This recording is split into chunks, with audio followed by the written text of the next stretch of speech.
Janet Finch-Saunders. Encouraging the increased use of public transport must be near the top of any government's agenda.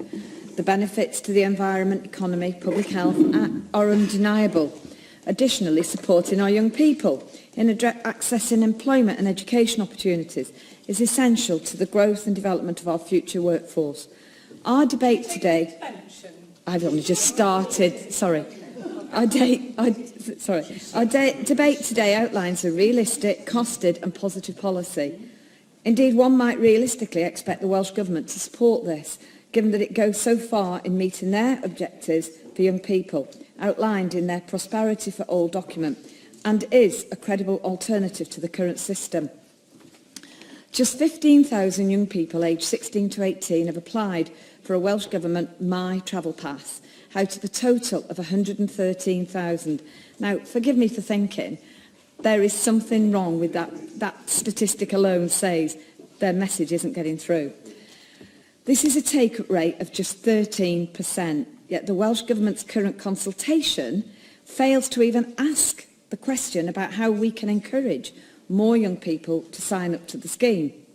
This is a real concern, because we know that 23% of drivers are involved in motorised vehicle accidents, and 21% of those involved in serious or fatal accidents are aged 24 or under.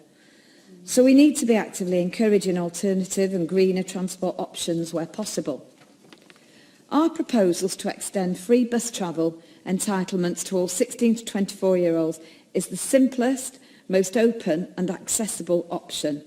Universal eligibility should encourage take-up, and in those areas with our business roads work to reduce congestion and accidents.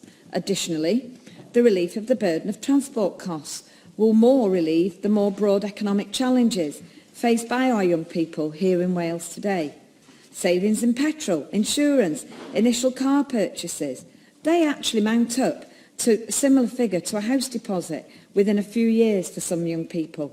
The average cost of car insurance for a 17-year-old, for example, is now a staggering £2,272 a year. Coupled with this, Welsh workers have the lowest take-home pay of all the home nations, with weekly median wages for 18 to 21-year-olds just 40% of those for 40 to 49-year-olds.